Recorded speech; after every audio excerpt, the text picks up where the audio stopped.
الحمد لله كفى وسلام على عباده الذين اصطفى أما بعد فأعوذ بالله من الشيطان الرجيم بسم الله الرحمن الرحيم وأنكحوا الأيام منكم وقال الله تبارك وتعالى عسى أن تكرهوا شيئا وهو خير لكم وعسى أن تحبوا شيئا وهو شر لكم وقال الله تبارك وتعالى ذلك بأن الله مولى الذين آمنوا وأن الكافرين لا مولى لهم صدق الله العظيم سبحان ربك رب العزة عما يصفون وسلام على المرسلين والحمد لله رب العالمين اللهم صل على سيدنا محمد وعلى آل سيدنا محمد وبارك وسلم اللهم صل على سيدنا محمد وعلى آل سيدنا محمد وبارك وسلم اللهم صل على سيدنا محمد وعلى آل سيدنا محمد وبارك وسلم. گزشتہ 3-4 ہفتوں سے نکاح کے بارے میں بات چل رہی ہے اور آخر میں ہم یہاں تک پہنچے تھے کہ اجازت کس طرح لی جائے گی اور مہر وغیرہ کس طرح دیا جائے گا، ولی نکاح میں کس کو کہا جاتا ہے اور وکیل کا کیا کی حیثیت کیا ہوتی ہے، ساری باتیں تفصیل سے میں نے بیان کی تھی. اب پیچھے کی طرف نہ جاتے ہوئے ورنہ ہفتے گزرتے جا رہے ہیں اور مضمون لمبا ہوتا جا رہا ہے، اس لیے آج ارادہ ہے کہ شاید نکاح کا بیان ختم ہو جائے. دیکھیے کوشش کر رہے ہیں. اب مسئلہ آیا، اس کے بعد رخصتی کا مسئلہ آتا ہے. اجازت نکاح ہو گیا، نکاح کے بعد جو رخصتی کا مسئلہ آتا ہے تو رخصتی کے لیے کہ رخصتی کیسے کی جائے گی، کون لینے آئے گا، اصل طریقہ کیا ہے، ہم تو کر رہے ہیں وہ صحیح ہے یا غلط. تو بہتر یہ ہے کہ میں آپ کی پیاری بیٹی حضرت فاطمہ رضی اللہ عنہا کا جو نکاح ہوا اس کی ایک جھلک مختصر انداز میں آپ کے سامنے پیش کر دوں تو بہت سارے مسئلے خود بخود نکل کر سامنے آ جائیں گے. سب سے بڑا مسئلہ جہیز کا آ جائے گا. آج انٹرنیشنل جو بھکاری لوگ ہیں، انٹرنیشنل جو مانگتے ہیں وہ انٹرنیشنل بھکاری ہیں. آگے سے مانگتے ہیں، مانگنا 2 طریقے سے ہوتا ہے. تو ہاتھ ملا کر مانگا تھا اللہ کے نام میں دے دے، اور یہ ہوتا ہے کہ گھر میں بلایا کہ دیکھو ہم نے پہلے بچے کی شادی کی تھی تو یہ اس کے لڑکے والوں نے یہ فریج دیا ہے، یہ واشنگ مشین دیا ہے اور یہ ہے، مطلب یہ سب ہے. اب آپ کو شادی کرو تو اس کے علاوہ دینا، یہ مانگنے کا دوسرا طریقہ ہے. یعنی اللہ کا دیا ہوا سب کچھ ہے. دیکھو ہم پھر کہیں کہ ہم نے پہلے بیٹی کی شادی کی تھی تو یہ ملا تھا اور یہ ملا تھا اور یہ ملا تھا اور یہ ملا تھا. جب لینا نہیں تو بتا کیوں رہا ہے؟ جب لینا نہیں تو بتا کیوں رہا ہے؟ اس کا مطلب بتا رہا ہے کہ آپ بھی دیکھ لو ہمارا اسٹیٹس یہاں تک ہے اور یہ چیزیں ہمارے یہاں ہے، اب اس سے اچھی چیز آپ کو دینی پڑے گی. خیر، تو یہ 2 طریقے سے مانگا جاتا ہے، ایک ڈائریکٹ ہاتھ پھیلا کر اور ایک یہ اچھے انداز میں. تو مہذب لوگ ہیں تو مہذب انداز میں مانگیں گے. خیر، کل قیامت میں جو پکڑا جائے گا محمد کی وہ غریب بچیاں جو چادروں میں اپنا منہ چھپا کر روتی بلکتی، انہوں نے اپنی جوانی اور اپنی عفت اور پاک دامنی کو باقی رکھا، دامن کو تار تار ہونے نہیں دیا اور منہ چھپا کر بڑھاپے کی عمر کو پہنچ گئی، شادیاں نہیں ہوئی اور تم کروڑ 10 کروڑ اور 100 کروڑ کی شادیاں کر رہے ہو، تمہیں شرم نہیں آتی؟ کل دامن پکڑا جائے گا تب جواب دینا مشکل ہوگا. یاد رکھنا. میں پہلے بتا چکا ہوں کہ نکاح میں چرچا کرنا کیسے کیا ہو رہی ہے، تفصیل میں جانا نہیں چاہتا. خیر، یہ 4واں-5واں ہفتہ چل رہا ہے. خیر، تب رخصتی کا مسئلہ، اس کے لیے ہم چلتے ہیں اللہ کے رسول صلی اللہ علیہ وسلم کے دور کی طرف کہ آپ کی پیاری بیٹی فاطمہ کا نکاح ہونے جا رہا ہے. تو کیسے ہو رہا ہے؟ کہتے کہ اللہ کے رسول نے جہیز دیا تھا، اللہ کے رسول نے جہیز دیا تھا. شرم نہیں آتی بولتے ہوئے؟ شرم نہیں آتی؟ کیوں؟ اگر جان بوجھ کے بولتے ہو تو ڈوب مرو جا کر. آپ نے کیا کہ بھیک منگی کا الزام دنیا کی سب سے بڑی ہستی پر لگا رہے ہو. اگر جان بوجھ کے کرتے ہو تو ڈوب کے مر جاؤ، اور اگر جان بوجھ کے نہیں جانے میں تو علم کیوں نہیں ہے؟ دنیا کی ہر چیز کا نالج ہے تو دین کا علم کیوں نہیں ہے؟ یہ جہالت یہاں پر کام نہیں آنے والی. ٹریفک کا سگنل توڑ دیا، ہمیں پتا نہیں تھا تو ڈنڈا اور مارے گا کہ ارے قانون کا نہ جاننا بھی ضرور ہے. خیر، تو آپ کی 4 صحابزادیاں تھیں. سب سے بڑی صحابزادی کا نام حضرت زینب رضی اللہ عنہا ہے. ان کا نکاح حضرت خدیجہ کے خالہ زاد بھائی ابو العاص ابن ربیع سے ہوا. ابو العاص ابن ربیع سے جو حضرت خدیجہ کے خالہ زاد بھائی تھے، ان سے نکاح ہوا سب سے بڑی صحابزادی کا. اس کے بعد حضرت رقیہ کا نکاح حضرت عثمان غنی رضی اللہ عنہ سے ہوا، دوسری صحابزادی. ان کا انتقال ہوا تو ام کلثوم کا نکاح حضرت عثمان غنی سے ہوا. ان تینوں میں کہیں نہیں ملتا کہ آپ نے کوئی سامان دیا ہو، کوئی کچھ دیا ہو، کوئی انتظام کیا ہو. بس رخصتی ہو گئے، گھر والے چھوڑ کر آ گئے، رخصتی ہو گئی. بہت زیادہ ان کے بارے میں تفصیلات نہیں ہے. چوتھی بیٹی جو سب سے لاڈلی تھی، چھوٹی تھی، چہیتی بیٹی تھی، حضرت فاطمہ الزہرا رضی اللہ عنہا. ان کے پیغامات صدیق اکبر نے خود اپنے بارے میں پیغام دیا. پھر حضرت عمر فاروق نے خود اپنے بارے میں پیغام دیا کہ میں نکاح کرنا چاہتا ہوں. اللہ کے رسول نے عذر کر دیا کہ میری بیٹی چھوٹی ہے. تو بہت زیادہ عمر کا فرق ہو تو ٹالا جا سکتا ہے. زیادہ عمر کا فرق ہو 15-20 سال کا، ورنہ نکاح وہ بھی جائز ہے، ناجائز نہیں ہے، ثابت ہے وہ. خیر، 2-4 سال کا فرق کوئی فرق نہیں کہلاتا. خیر، ان مسائل میں جاؤں گا تو رہ جائے گا.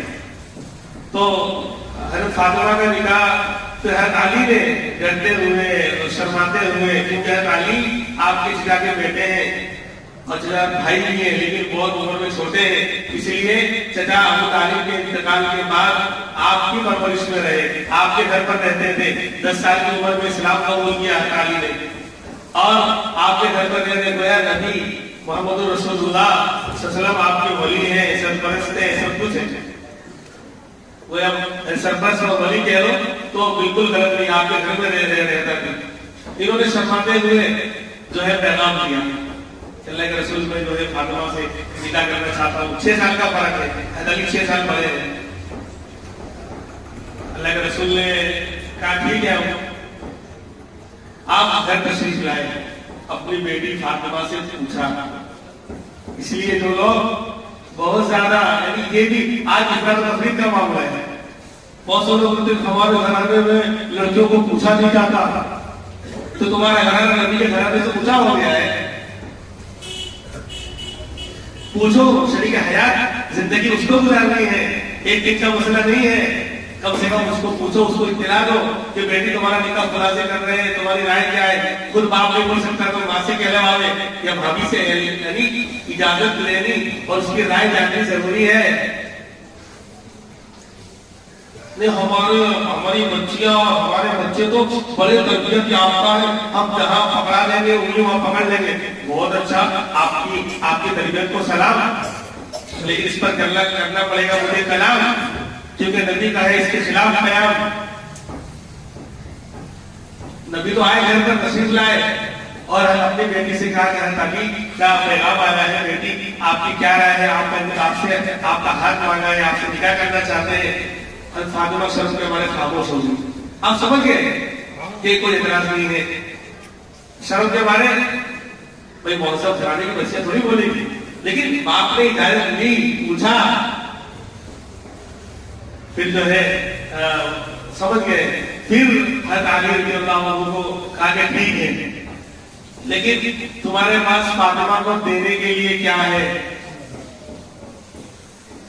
کہاں سے، کس سے مطالبہ ہو رہا ہے؟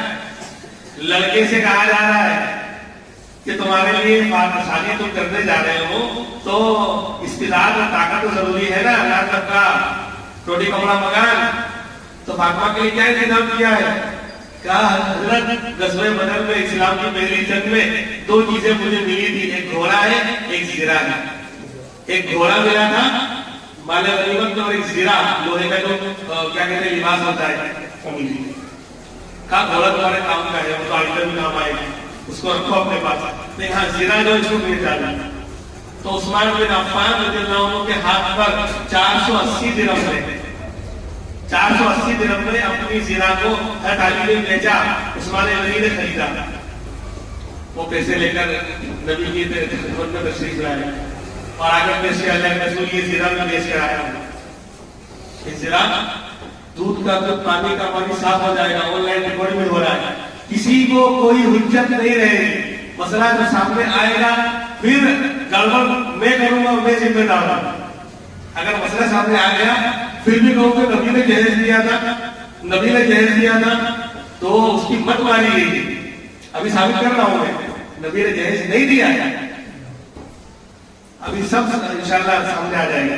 تو کہا کہ حضرت یہ پیسے تھے، آپ نے پیسے لیے، کچھ پیسے حضرت بلال کو دیے کہ جاؤ اس کی خوشبو وغیرہ خرید کر لے آؤ. اور کچھ پیسے ام سلیم انس بن مالک رضی اللہ عنہ تو آپ کے خادم ہیں، ان کی والدہ ام سلیم رضی اللہ عنہ کو بلایا اور کہا کہ فاطمہ کے سامان کا انتظام کرو. شادی ہو رہی ہے تو گھر کا انتظام کرو اور سامان کا انتظام کرو. جہیز نہیں ہے ابھی ثابت ہو خیر. اب اس کے بعد پھر کہا انس بن مالک کو تیاری ہو گئی اور وہ خوشبو وغیرہ لے کر بلال آ گئے. تو انس بن مالک کو کہا کہ جاؤ صدیق اکبر کو، حضرت عمر کو اور فلاں صحابہ کو بلا لاؤ. اور بس 12 لوگ آ گئے.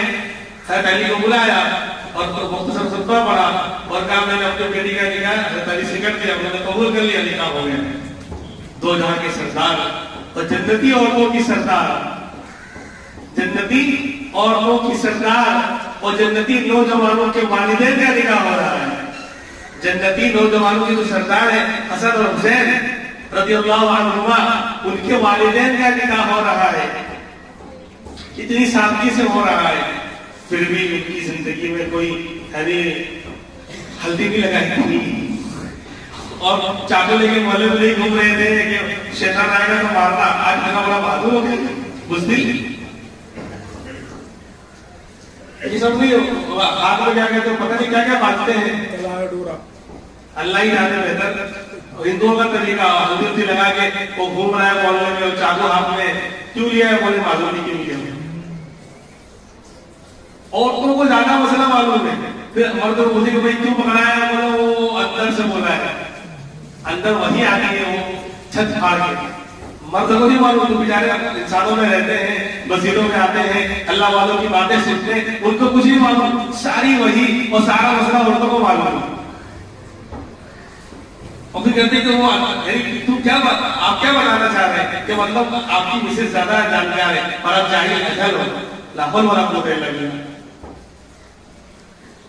تو یا کچھ بھی نہیں ہوا. پھر بھی جنتی نوجوانوں کے سردار کے والدین ہیں تو، اور والدہ جنتی عورتوں کی بھی سردار ہے. الحمدللہ نکاح ہو گیا. اور سامان ام سلیم نے کیا تیار کیا تھا، روایتوں میں ہے کہ ایک جو ہے پلنگ کا بھی تذکرہ بعض روایتوں میں ہے، ایک تکیہ تھا، ایک مشکیزہ تھا، ایک جو ہے گدھا تھا، ایک جو ہے پیالہ تھا، ایک کملی تھی، 2-4 اس طرح کے اور میں بچھونے کے 2-4 سامان تھے. اور ایک مکان کرایہ پر لیا گیا، ایک مکان کرایہ پر لیا گیا. 2 جہاں کے سردار کی بیٹی کا نکاح ہو رہا ہے اور مکان کرایہ پر لیا جا رہا ہے. تو والدہ تھی نہیں، نکاح ہو گیا.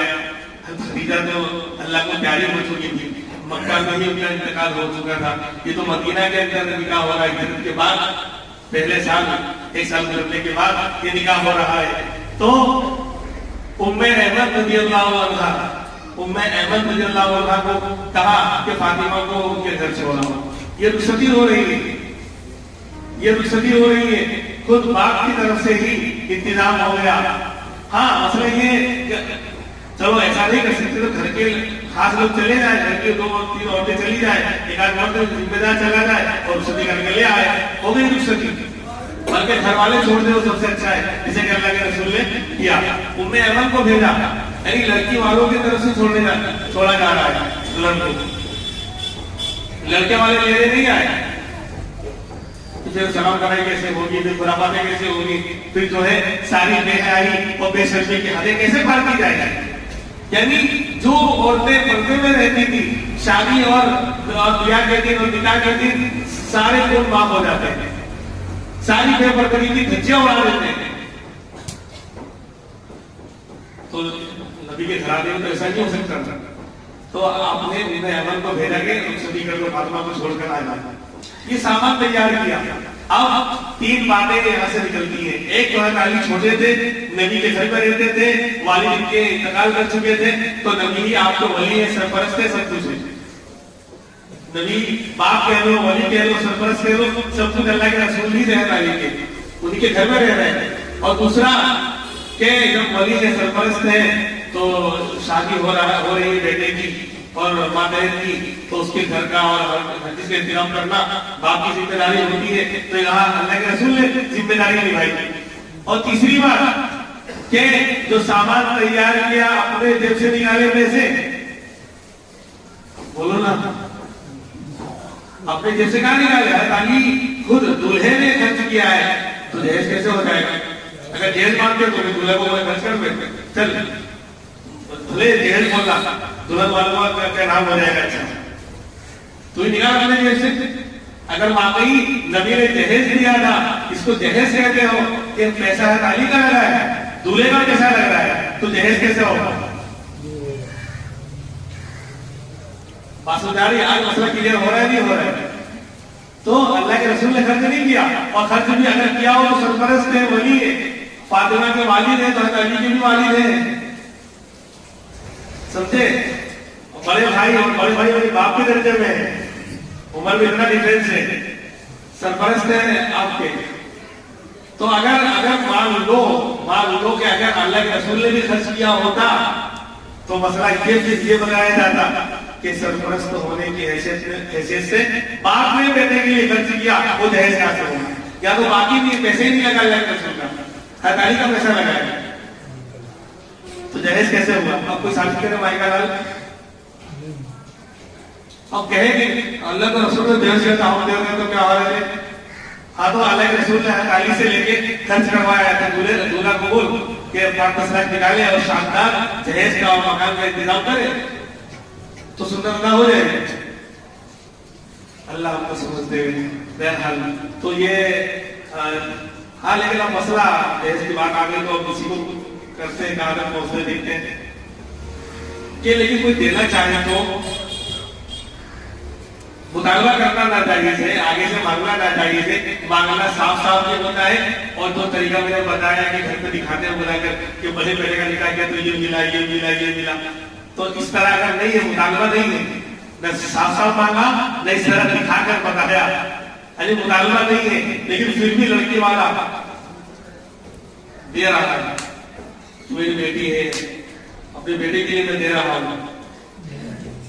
آپ تو منع کر رہے ہیں، دل میں بھی نہیں ہے. دل کا اللہ جانتا ہے، دل میں ایک شور اور زبان سے کر رہا ہے نہ لینے کا شور. تو اس پر تو کرنا پڑے گا غور. یہ دل میں تو بیٹھا ہے شور اور اوپر سے سننا لینے کا کر رہا ہے شور. تو فرشتے کہیں کہ اللہ میں اس پر تو کرنا پڑے گا غور. یہ تو بہت بڑا نکلا شور. تو اگر دل میں بھی نہیں ہے اور نہیں مانگا، لیکن لڑکی والا کہہ رہے کہ میں دینا چاہتا ہوں، میری بچی ہے اور میں نے کیا کہتے ہیں بہت ارمان تھے میرے، میں خوشی میں دے رہا ہوں، کسی کے دباؤ میں نہیں دے رہا ہوں. اور آپ نے منع کیا کہ نہیں مجھے نہیں چاہیے، لیکن وہ پھر بھی دے رہا ہے، تو لینے کی گنجائش ہے، لینے کی گنجائش ہے. یہاں پہ مسئلہ صحیح ہے، لیکن آگے گڑبڑ ہے، آگے گڑبڑ ہے. لینے کی گنجائش ہے، مالک لڑکی رہے گی.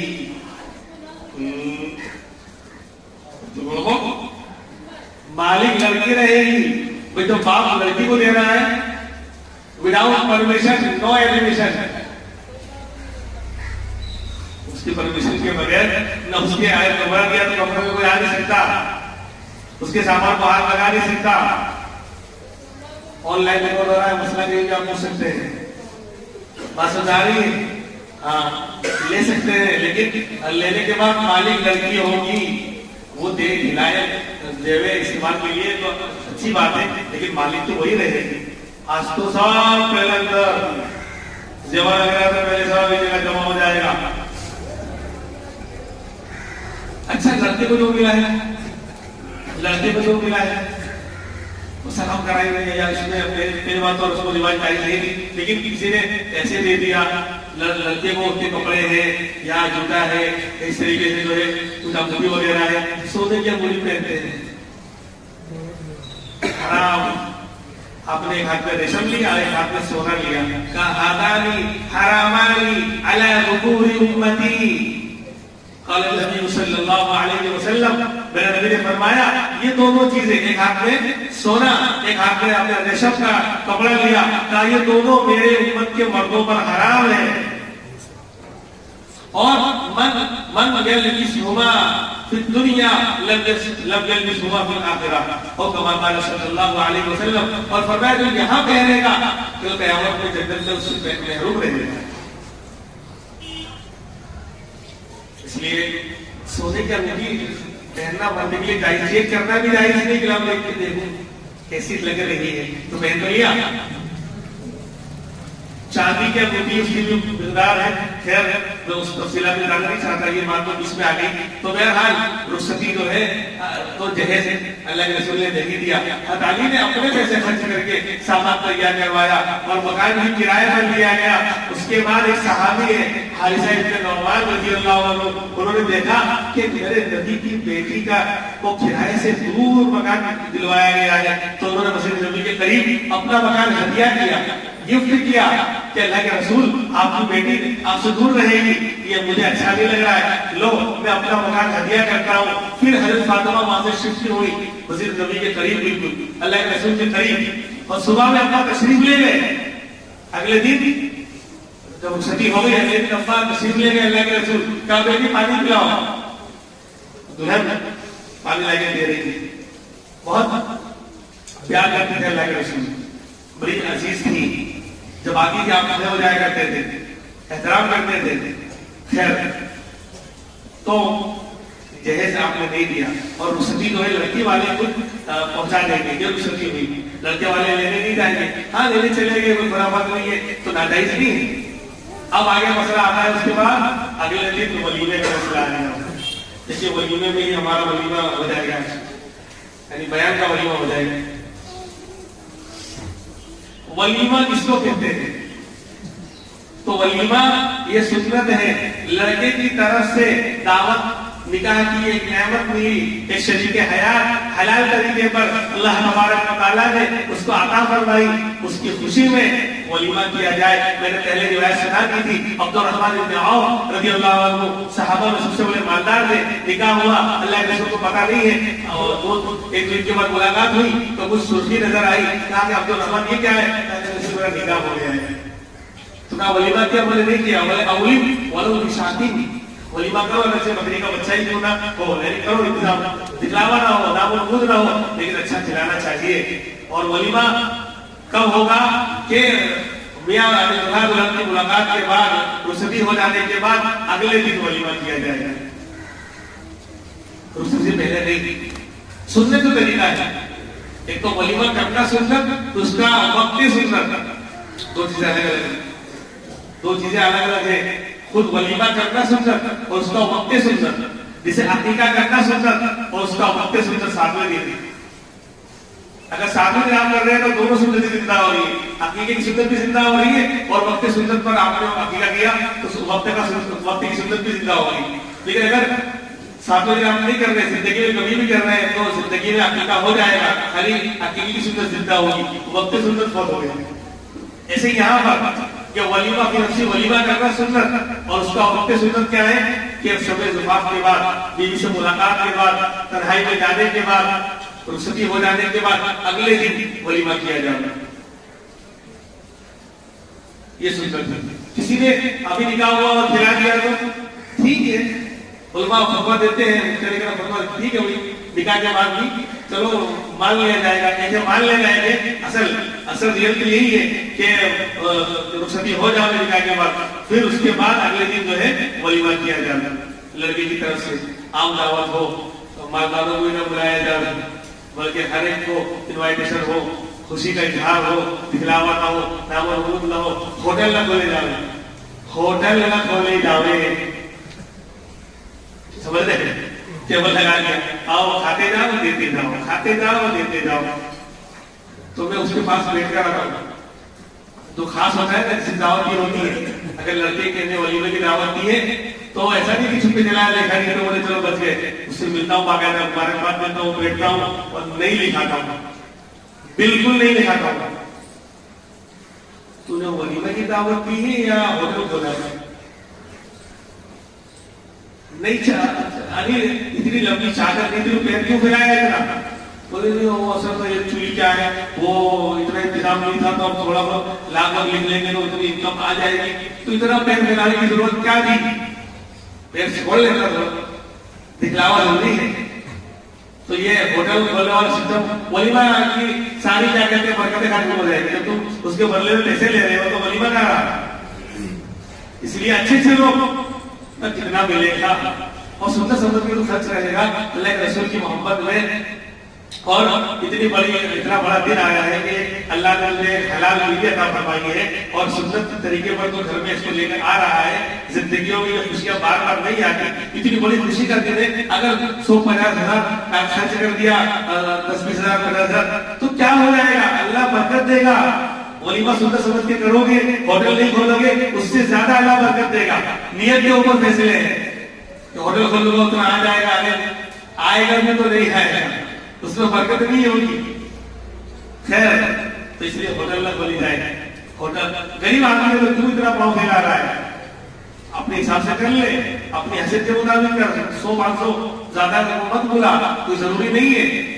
اللہ کے رسول سب ساتھی تھے، ہر طرح کا ولیمہ ساتھی تھے، سب کو بھی بلایا ہے، 3 دن بھی کھلایا ہے، آئے گی روایت، اور معمولی ولیمہ کر کے بھی ختم کر دیا ہے۔ تو جیسی حیثیت اس کے مطابق کرنا چاہیے، اس کے مطابق ولیمہ کرو۔ خیر تو ہوٹل نہ کھولی جاؤ۔ اور دوسرا کہ کھانے کے اندر بھی جو ہے بہت سی چیزیں اللہ احمدآباد والوں کو جزائے خیر کا فرمائے، بہت سی چیزیں آج ہمارے اس معاشرے میں پھر بھی اچھی چل رہی ہے کہ نیچے بیٹھ کے ہم لوگ کھاتے تھے، کھاتے چلے آئے ہیں، اس کو برباد نہ کریں۔ کتنی عافیت ہے، کتنا سکون ہے۔ میرے نبی فرماتے ہیں انا آکل کما یاکل العبد، میرے بڑے بزرگ اور جو سمجھدار قسم کے ساتھی ہیں، جہاں تک میری آواز پہنچ رہی ہے، آپ کوئی بھی فنکشن کریں، کوئی بھی شادی بیاہ کا فنکشن کریں، کچھ بھی کریں، آپ نیچے بیٹھ کے کھلوائیں، بہت اللہ کو بہت پیار آئے گا۔ میں روایت سنا رہا ہوں آپ کو، فرمایا میرے نبی نے انا آکل کما یاکل العبد، ارے میں تو اس طرح کھاتا ہوں جسے غلام کھاتا ہے۔ اللہ کے رسول کھانے کی طرف جھک جایا کرتے تھے، کھانا آ گیا تو انتظار نہیں کرتے تھے کہ اللہ کی نعمت ہے، وہ ہمارا انتظار نہ کرے، ہم اس کا انتظار کریں گے، ہم اس کا انتظار کریں گے، کھانا ہمارا انتظار نہ کرے، اس کی بہتری نہ ہو تو جھک کر ایک دم بالکل 2 ساتھوں تو بیٹھ کر جھک کر کھایا کرتے تھے میرے نبی۔ فرماتے ہیں انا آکل کما یاکل العبد، اتنی بڑی چیز تھی۔ اور کیا فرما رہے ہیں کہ میں ایسے کھاتا ہوں جسے غلام خادم کھاتا ہے، نوکر کھاتا ہے۔ ہم کرسی پر ہماری شان نہیں بڑھے گی میرے بھائی، خرچہ بھی زیادہ، جگہ بھی کم ہوگی، پریشانی بھی زیادہ، ہر طرح کی چیزیں، کپڑے بھی خراب ہوتے ہیں، نہیں ہر طرح کی سنت چھوڑنے میں ہر طرح کی نقصان آتا ہے۔ میں یہ نہیں کہتا کہ میں نہیں بنا رہا، جائز ہونا اور ہے، سنت ہونا اور ہے، سمجھ لینا۔ آن لائن بات ہوگی، جائز ہے کرسی میں کھلانا، جائز ہے لیکن سنت نہیں ہے، سنت نہیں ہے تو خواہ وہ کام کیوں کرے؟ اور صحابہ کا حق، یہ فرق ہو گیا ہمارے وقت کے درمیان۔ صحابہ کا حق تو ٹھیک ہے، ایک سیٹ پر سب سے ریکارڈ بنایا بابو نگر میں 29-30 لوگ کھڑے ہوئے تھے، ہم سب کو ڈوبتے مر جانے کی ضرورت تھی۔ شاید پورے گجرات میں یہ سب سے لمبی لسٹ رہی ہوگی، 29 لوگ کھڑے ہوئے تھے، زمین فروش۔ خیر بات دوسری طرف ہو جائے گی، صحابہ کا حال کیا تھا؟ حذیفہ ابن یمان رضی اللہ عنہ، اللہ ان کا 100واں حصہ بھی ہمیں عطا فرما دے، ان کی محبت کا، ان کے تقوی کا، ان کی طہارت کا، ان کی سنتوں سے پیار کا، اللہ کے رسول سے محبت کا اللہ کچھ حصہ ہم تمام کو عطا فرما دے، کچھ حصہ عطا فرما دے۔ حذیفہ ابن یمان رضی اللہ عنہ رستم کے دربار میں، بادشاہ کے دربار میں بیٹھے ہوئے، دسترخوان لگا ہوا ہے، دسترخوان لگا ہوا ہے، کھانا شروع ہوا، انہوں نے کھانا شروع کیا، ایک لقمہ گر گیا، کھاتے کھاتے کھانا تھوڑا سا گر گیا دسترخوان پر، میرے نبی کا فرمان یہ ہے کہ اس کو کھا لو، گندہ نیچے نہیں گرا ہے، دسترخوان پہ گرا ہے، اس کو اٹھا کے کھا لو، صاف کر لو، کھا لو۔ انہوں نے اٹھا کے کھا لیا تو بازو نے توہین ماریا، کیا کر رہا ہے، کیا کر رہا ہے، اتنا بڑا دربار ہے، بادشاہ ٹینشن ہو جائے گی، ناراض ہو جائے گا، تو کیا جملہ کر رہا؟ وہ جملہ سونے کے حلق سے لکھنے کے لائے گی، کروڑوں روپے اس پر قربان ہے۔ آترک سنت حبیبی لہؤلاء الغرباء، کیا میں اپنے محبوب کی سنت کو چھوڑ دوں گا ان بیوقوفوں کی وجہ سے؟ کیا میں اپنے نبی کی سنت چھوڑ سکتا ہوں؟ نہیں ہو سکتا۔ یہ میرے نبی کا یہ سنت ہے، یہ کھانا ہے، اللہ کی نعمت ہے، گر گیا، ارے دسترخوان پہ تو گرا ہے، خراب تھوڑی ہوا ہے، اٹھا کے کھا لیا۔ میرے نبی کا یہ فرمان ہے، میرے نبی کی یہ سنت ہے، میں اپنے نبی کی سنت کو چھوڑ نہیں سکتا۔ میرے بھائیو یہ ہے ہمارے ان کے درمیان فرق، ہم سنت کو سنت کے چھوڑ رہے ہیں اور وہ سنت کو سنت کے اپنا رہے تھے، اور کہیں بھی نہیں چھوڑا، دربار میں، بادشاہ کے دربار میں بھی نہیں چھوڑا۔ تو وہ کامیابی ان کے قدم چوما کرتی تھی، جہاں جاتے تھے کامیابی کی ہوائیں چلتی تھی، ہدایت کی ہوائیں چلتی تھی، اور سارا میدان الٹا ہو جایا کرتا تھا، اللہ کی مددیں، اللہ کی نصرتیں آیا کرتی تھی۔ تو بہرحال ٹیبل کرسی کا انتظام نہ کریں۔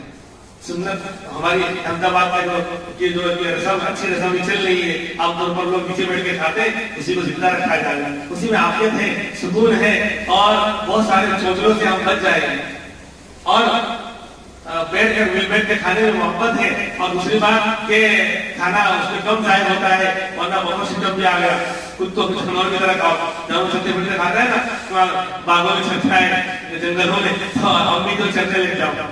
انسان حفظی ہے، لالچی ہے، یہ بھی لے لیا، وہ بھی اٹھا لیا، کھانا اتنا تھا لے لیا اتنا سارا، یہ بھی لوگ ختم نہ ہو جائے، بہت سسٹم۔ تو آپ اس میں کھائے اتنا 20%، 80% ضائع ہو رہا ہے، پھینکنے میں جا رہا ہے، اور چل چل کے کھا رہے ہیں، دوڑ دوڑ کے کھا رہے ہیں۔ یہ ہمارا طریقہ نہیں ہے۔ اللہ جو ہے ابھی الحمدللہ یہ شہر پھر بھی پاک ہے، لیکن بہت سے تو بہت زیادہ جو ہے ترقی یافتہ اپنے آپ کو کہنے کا وہ بالکل تنزل یافتہ ہو رہے ہیں، اور زیادہ کیا کہتے ہیں پستی کے غار میں گر رہے ہیں۔ اس کو ترقی تھوڑی بولتے ہیں، ترقی تو وہ ہے جو نبی کی طرف لے جاوے، سنت کی طرف لے جاوے، قرآن کی طرف لے جاوے، اور زندگی میں دین کو لاوے، وہ ترقی ہے۔ خیر، اور عقیقے کا کھانا بھی اس میں کر سکتے ہیں ولی کے اندر، لیکن ہوٹل کھولنے میں سب کیا کرنا پڑے گا، اس طرح قربانی کا گوشت اور کھانا اس کو بدلے میں پیسہ لینا جائز نہیں۔ وہی سیم مسئلہ عقیقے کا ہے۔ اگر آپ عقیقہ کر رہے ہیں ولی میں کر سکتے ہیں، جانور لے آئے، جانور پورا ذبح کریں، گوشت کا آرڈر نہ دے بلکہ جانور ذبح کرائیں، عقیقہ ہو جائے گا۔ لیکن اس کے مقابلے میں پھر ہوٹل نہ کھولے جائے، جو پیسے وغیرہ لے کے جو سکتا کرنا پڑے گا، کوئی آپ کو کھلا کر لے رہے ہیں، کوئی کہے گا کہ وہ گھروں میں دیے جاتے ہیں، اسے لڑکی کا نکاح ہو رہا ہے تو لڑکی کو الگ سے گھر پہ گفٹ وغیرہ دیے جاتے ہیں، کھانے کی جگہ پر نہیں، وہاں ہوٹل ہم نے نہیں کھولا ہے، وہ الگ مسئلہ ہے، وہ الگ چیز ہے، کیونکہ وہ تو ویسے بھی لوگ دینے والے ہیں، بچے کو ملنے آتے ہیں، وہ ایسے ہوتی ہیں کہ وہ الگ سے گھر پہ مل کر بھی دیے جاتے ہیں، وہ الگ چیز ہے۔ باقی وہاں ہوٹل کھول کر کھانے پر معاوضہ لینا یہ عقیقے کے اندر درست نہیں ہوگا۔ اور میں تو کہتا ہوں کہ ولیمہ ہے، سنت ہے، ڈبل ثواب ملے گا آپ کو، ولیمہ کا بھی ثواب ملے گا اور عقیقے کا بھی ثواب ملے گا۔ اگر عقیقے باقی ہو، بچوں کی اور زندگی میں کسی کی بھی باقی ہو تو عقیقہ کر دینا چاہیے اسی میں، وہاں ہوٹل نہ کھولے۔ اللہ تبارک و تعالیٰ عمل کی توفیق عطا فرمائے۔ اب لوگ جو ہے خوف اور ہراس کے ماحول میں آ جاتے ہیں، جب اس طرح کا جو کل کا دن گزرا کہ جیت گئے اور یہ ہو گیا اور یہ ہو گیا، اب کیا ہوگا، اب کیا ہوگا۔ 2020 میں کچھ نہیں ہوا، لاک ڈاؤن میں کچھ نہیں ہوا، اس سے پہلے کچھ نہیں ہوا، بڑے بڑے حالات، اس سے خطرناک حالات آئے، کچھ نہیں ہوا۔ ہوگا وہ جو میرا رب چاہے گا، ہوگا وہ جو میرا رب چاہے گا۔ اپنے ایمان کو کمزور کیوں کر رہے ہیں؟ بے بسی، لاچاری، مایوسی، کم ہمتی، بزدلی کا ہم شکار کیوں ہو رہے ہیں؟ میرا رب تو وہ ہے بے فکر فرزند پیدا او برد طفل را در محل گویا او برد. شیخ افریدی نتار رحمت اللہ علیہ کا کہ شاندار حمد ہے، اللہ کی تعریف جو انہوں نے اشعار فارسی کے پہلے وہ شاندار ہے. ایک ایک شعر پر شاندار انہوں نے عبرتیں بیان کیا، اللہ کی قدرت کو بیان کیا ہے. بغیر باپ کے بچہ وہ پیدا کر سکتا ہے. اللہ کی ذات طفل را در محل گویا او برد، چھوٹے بچے کو ماں کی گود میں بولنے والا اللہ کرتا ہے. اس طرح بولے تھے نا ابھی 2-4 دن کا بچہ اور کہہ رہا قال انی عبداللہ آتانی الکتاب وجعلنی نبیا. میرا رب انہی تمام خوبیوں، تمام طاقتوں، تمام قدرتوں کے ساتھ جیسا پہلے تھا، نبی کے زمانے میں تھا، آج بھی میرے رب کی طاقت وہی ہے. وہ دیکھ رہا ہے ان ربک لبالمرصاد، آپ کا رب ہاتھ میں ہے، ہر ایک پر نگاہ ہے.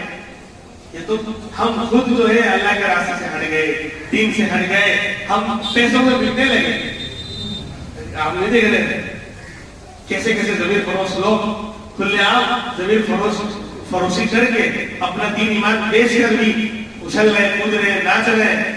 تو اللہ کی مدد کیسے آئے گی؟ اللہ کی مدد کیسے آئے گی؟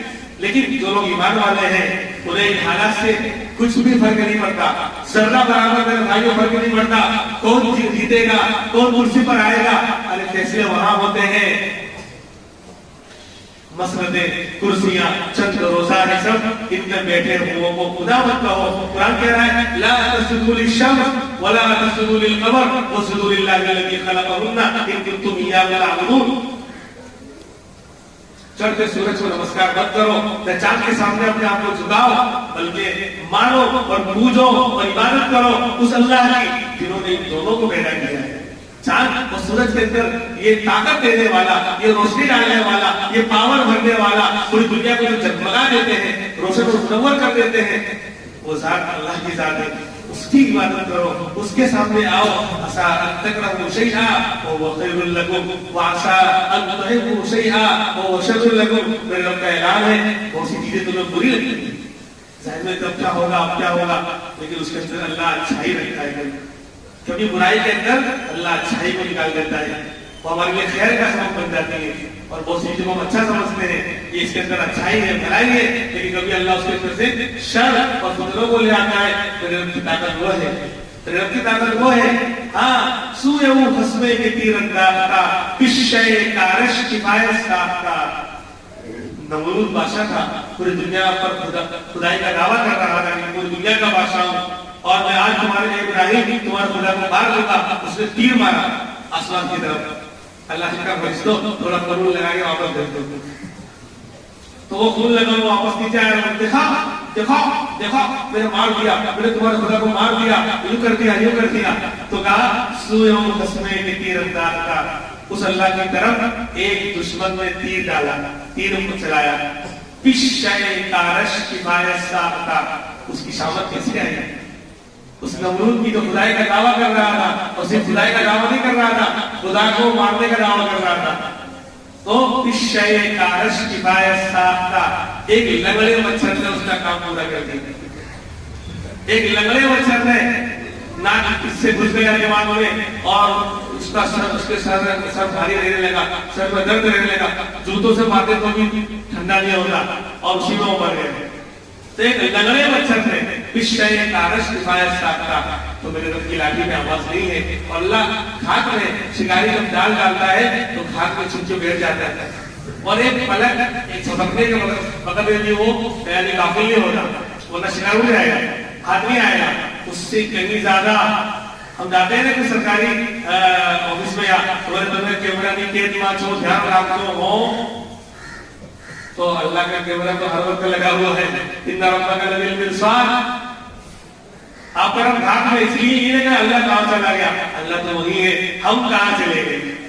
فَأَنَّا تُؤْفَكُونَ. اللہ یہ کہہ رہے ہیں میرے بندو تم کہاں بھٹک رہے ہو، تم پیسے لے کے بک رہے ہو. ایک ایک سیٹ میں 30 لوگ کھڑے ہو رہے ہیں جن کو وہ خود اپنے آپ کو نہیں جانتے، دوسرا کو کھاد کہہ دے گا. وہ خود اپنے آپ کو نہیں جانتے، اپنا خود تعارف خود نہیں کروا سکتے اور امت کا بیڑا گرک کر رہے ہیں. تو اللہ کی مدد کیسے آئی؟ ارے مسلمان اتنا زمین فروش ہو گیا ایمان سب کچھ 100 روپے دو تو چاہے بلواؤ، بلکہ 100 روپے زیادہ بلواؤ، خالی کھانا اور ناشتہ دے دو اور جو چاہو بلواؤ، جو چاہو کہلواؤ، اس طرح کا چاہو نعرہ لگواؤ. یہ ہے ہماری پوزیشن. یہ تھرما میرے اتنا ڈاؤن ہو گیا، پھر کہتے ہیں اللہ کہاں چلا گیا. اللہ بولا نا اللہ کی مدد کیوں نہیں آ رہی؟ یہ وہ مسعود کی رہا ہے. فرائض ہماری زندگی میں نہیں، اللہ کے احکامات ہماری زندگی میں نہیں. گناہ اور برائیاں اور خرافاتیں، لوگوں کو ستانا، ظلم کرنا اور پتہ نہیں کیا کیا کرنا، شادی بیاہ میں پورا دنگے ہو جانا، پورے محلے کو سب کو اٹھا لینا. نوجوانوں کا حال کیا ہے آپ جانتے ہیں. تو اللہ کی مدد کیسے آئے گی؟ کیسے ہم کامیاب ہوں گے؟ اس لیے میرے بھائیوں، ایک تو مایوسی سے نہ ہو. مایوسی اللہ والوں کو مایوسی بالکل نہیں ہوتی. یہ تو حالات آتے رہیں گے جاتے رہیں گے، آتے رہیں گے جاتے رہیں گے. کبھی سردی، کبھی گرمی، کبھی خوشی، کبھی غم، بدلیں گے نہ ہم.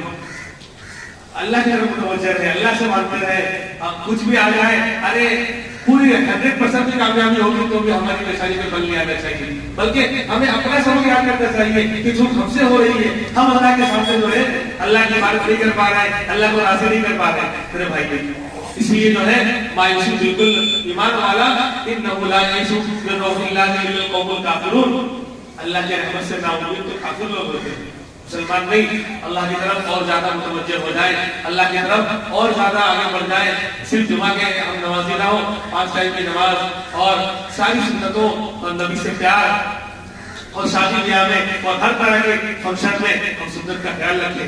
بڑی بڑی عبادتیں نہیں کر پاتے، کم سے کم جو ہے سنتوں کا خیال رکھیں. بڑی بڑی خرافاتیں بھی تو نہ کریں، بڑی بڑی خرافاتیں بھی تو نہ کریں. اپنے جان مال کی حفاظت کریں. اللہ تبارک و تعالیٰ نے جو باتیں کہلوائی، اللہ اس پر ہم تمام کو عمل کرنے کی توفیق عطا فرمائے. وآخر دعوانا الحمد للہ رب العالمین.